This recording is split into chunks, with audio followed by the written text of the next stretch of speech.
Alors, ce qui est très mal compris, en fait, ce qui se passe, c'est que très souvent, il est pris des morceaux, mais d'une certaine manière. Par exemple, dans le Figaro, il y avait un article il n'y a pas très longtemps.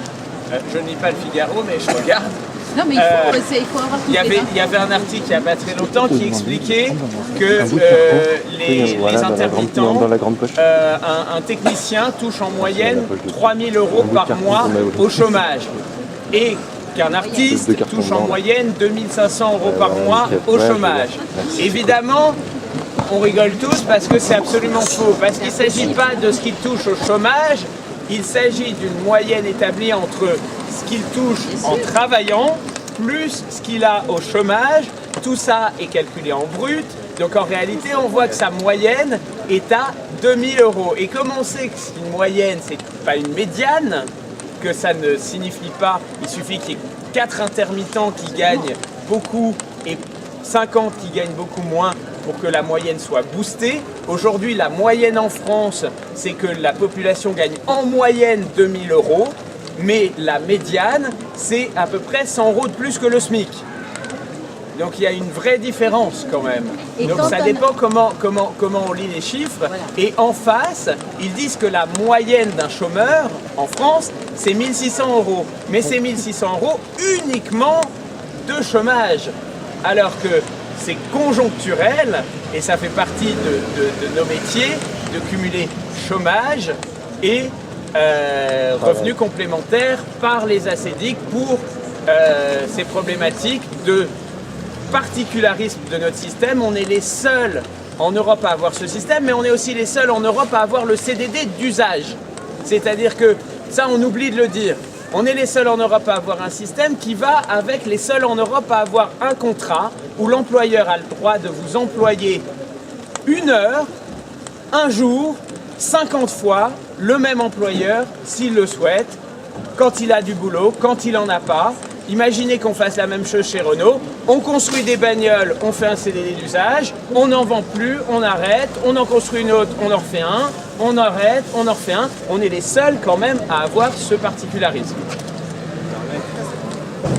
Reza, si tu me permets, monsieur, votre CDD d'usage, en fait, ils sont en train de l'étendre. Ils nous ont étendu, nous, dans les instituts de sondage, où on est exactement comme vous. On nous appelle la veille, à 16h, 17h, nous appelons nos plannings, pour nous dire, monsieur, demain, oui, tu es prévu, tu as un planning. Nous aussi, nous avons le CDD d'usage. Et comme vous, on doit remplir ces petits foyers d'intermittence. Donc, ce qui vous concerne est en train aussi de s'étendre à différents secteurs d'activité. C'est pour ça que je suis là, parce qu'en fait, tout le monde est concerné par cette précarité. Il n'y a pas que vous.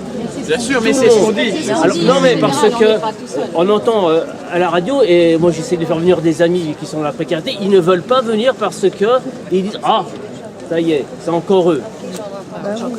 Qui recommencent leur cinéma tous les 3 ans et tout. Non, il faut dire que ça s'étend mal.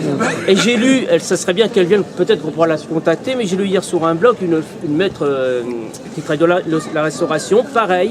Elle employait pareil, en extra dans la restauration, elle est bien en train de faire un blog parce qu'elle n'était pas au courant qu'il y avait toutes ces discussions. Elle est en train de faire venir des gens parce que cette précarité touche maintenant aussi la restauration. Employé en extra, comme mon frère, qui va travailler entre midi et 14h et après on lui dit, bah, monsieur, il n'y a plus de clients, il faut vous rentrer chez vous et vous remplirez une feuille que vous donnerez aux ACDIC. Et tout ce problème, c'est qu'ensuite il faut refaire des fiches. Bon, ça s'étend dans tous les secteurs d'activité sur CDD d'usage. Je rebondis juste, c'est pour ça qu'on n'est pas évidemment uniquement là pour défendre l'annexe 8 et 10, on est aussi avec les intérimaires de l'annexe 4 qui ont aussi une forme de CDD d'usage et on est aussi après évidemment avec tous les gens qui ont des CDD, tous les gens qui ont des CDI parce que globalement le texte est un texte qui va essayer d'abolir, de sabrer tout ce qui a été gagné après-guerre au travers d'une protection sociale de l'UNEDIC qui, à la base, l'UNEDIC est une bonne chose.